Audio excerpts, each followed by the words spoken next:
Okay, so to recap on the videos, you've learned how to log in, self-explanatory. You've learned how to navigate the back end of WordPress, and then you've also learned how to run an import. What I'm going to do is now, and I'm going to show you how to edit your front page. So what we've got two ways of doing this. We can come into the back end, go all pages, or if we click on this tab and we go to the front page, you'll see a little edit with Elementor. If the page is built with Elementor, it would allow you to click on this. If it's not built with Elementor, it won't allow you to click on this. So we can go front page, we can click, just simply click on edit with Elementor, which I don't normally do. I like to right click and open a new tab just so that I've got different pages open. Or in the front end, we can just click here. Reason why I like two tabs is, for example, if I need to upload media quickly and it's busy saving on the front end, like what's loading now, I can quickly go to the media here and upload. So I can run a couple of tasks at the same time. That's why I prefer them in two tabs. So as you can see, this is your front page, your website. Now the beauty of Elementor, and this is what we love about it the most, is that whatever I do on this page, the same method is on every other page. The only thing that's really different are your widgets that you use. So as you can see here, we've got an empty column, but we've got a text heading here. So I've got a choice. I can, as you see, it's clicking there. I can go hello world there, and it will appear in the left here. Or if I can just simply delete that, it will show you down on your website. So it's a live editor, which is fantastic. So what we can do is now this is a row, this is a column, and this is a widget. So now you would say, how do we edit the background of the lady reading the book? This little green blue tab at the top here. If you click on it, edit with section, that will just duplicate it. That's editing the row, sorry, and that is deleting it. If you click on that, the little 6 dots, you'll be able to change some settings here. You can see the writing's changing, the height of it is changing. Okay, so you can really play around. Now, I'm going to be messing around with the front page, but I'm not going to be saving it for because we've approved this front page, so we don't want to make any changes. But I'm going to be messing around with it just so you can see how it works. All right. So now that's how you change. So if we go to style, you'll see the background there. If we click here and we just click on this book, we can change the image. But the image is now, it looks really horrible there because look, it's at the bottom. So what you're going to do is you can go position, you can go center, just like that. You go attachment, we can go scroll, which means it scrolls with the page, or we can go fix, meaning that it's fixed, and then when we scroll, it stays fixed. Right? We can change it to auto, which means it will check the sizing for us. We can make it contain, which as you can see, basically auto and contain are the same. Custom is if we want the width, and that just as, well, custom is custom, or we can go cover. Cover is the standard one. All right. So if you come down here, you'll see that this section here actually overlaps. There's a blue line here, and it overlaps there. That's because this section here, if we go to advanced, see, it's exactly the same. Layout, this and that, same layout. Style, only difference is that we don't have a background, in truth. If we go to advanced, now we're playing with the margins. So if I change the margins, can you see here that it's starting to go down and it's not overlapping? And it's overlapping, it's not overlapping anymore. So if we minus, go into the minus again, as you can see, it starts overlapping. So that's how we created that overlapping feature. All right. So now again, if we click on the column, again, it's the same as at the top here. As you can see, column, we've got the style, we've got the background here, we've got the background color, we've got advanced, we've got the padding here, we've got the margins left and right, same here. Gives us like that little separation with the background, so it just doesn't look like one long line.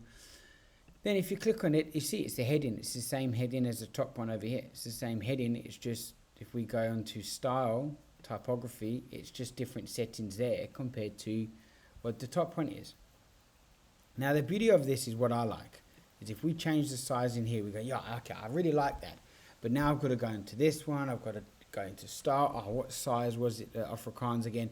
So what we do is you click on it, you right click, copy, and then paste style.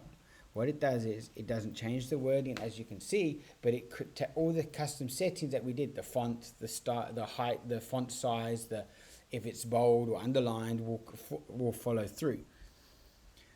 The image below is actually just an image widget that we put a link in to that category of Afrikaans. So when people click on it, it will take them through to that category. Same thing here. If you click on here, and we'll just use this book. There you go. That's how you change an image. This section here is exactly the same as the top. The only difference here is that we've got 3 columns at the top and 4 at the bottom. And how do we make it 4 columns at the top to match? Or we just, on the edit column, we right click and we go duplicate. There you are. As you can see, now we've got 4 columns. They're all the same line, height, everything like that. So we'll just delete this one because we don't actually need it. Alright, scroll down here. It is again a widget, image widget with the image there, with the link going to that category. Health down here. Health was a little bit different. We did a background on this one here. So if we go background here, as you can see here, we did a background. Just like that. So if you wanted to change the background, maybe have a different color to maybe spice it up. For example, red, green, pink, and blue. Just rough examples. You can do that. Scroll down here. Again, it's the same row feature, but now we're using a text editor. Now, this is where you can have fun with the text editor. So, as you can see, if we click by this toolbar toggle, it gives us similar effects, similar styles to a Word document. Right. However, I would advise doing it a little bit differently, because if I select this and click here to align it, yes, it will align it in the front here, but if I come to actually change any of the colors or settings, the coding, which is under the text side here, right, won't actually apply. So the way I would suggest to do it, write your writing out, then come to style and use these options here, you see, just like that. Okay, then you've got your text color, which will make it, let's make it green, just like that. And we've got your font, so now let's make it heavy so people can read it. There we are, just like that. Okay, so that's how you change the style. If you want your font, there we go. So you can play around with it. If we come to this section here is actually exactly the same as the top. You see, the only difference is that we've got a shape divider at the bottom. Can you see that?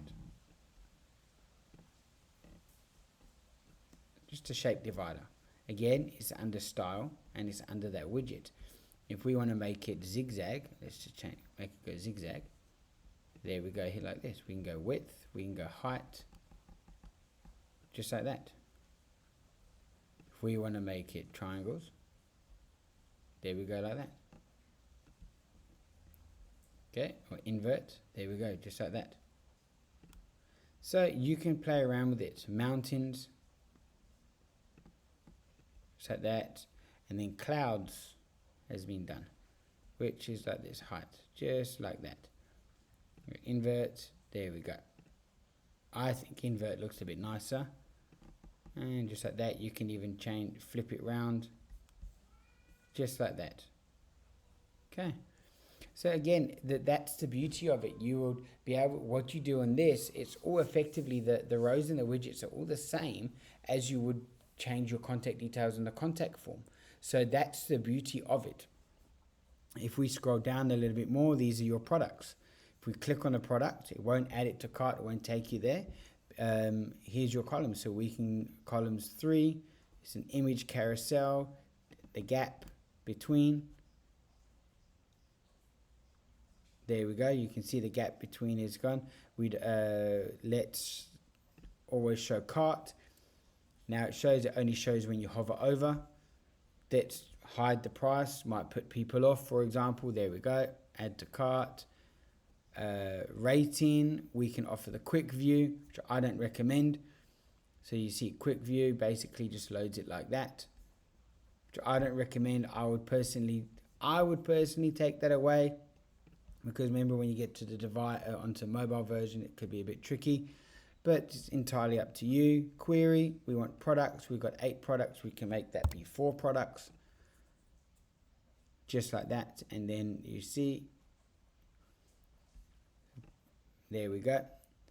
And then we show all products on sale, featured, hide free products, hide out of stock products, which could be handy, because if you've got out of stock products, you don't really want to be pushing them on the front page, do you? Right, so that is how you'd edit your front page. Now I'm just going to reload this, and it's going to ask me leave page, yes. Okay, and then as you'll see, once I reload it, everything will be back to normal.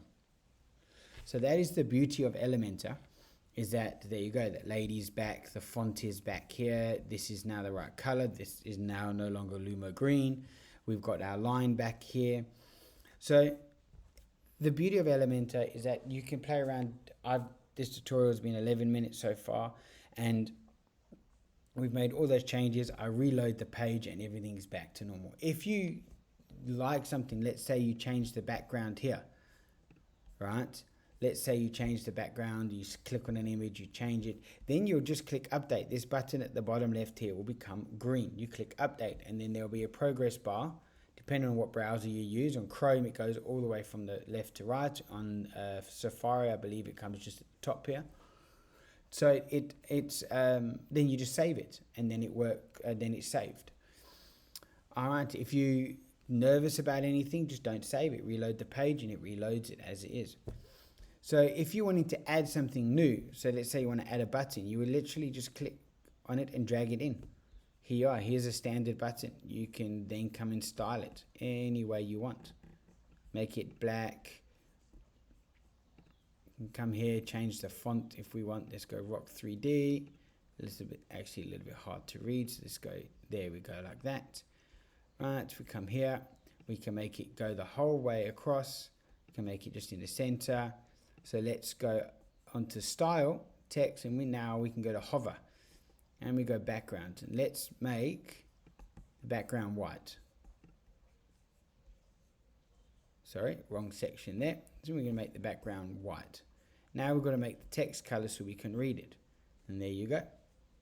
Then you just got to, wherever you want the link is, so if it's going to one of the children's books, you can put the children's book link in there, and that's how you would add a widget.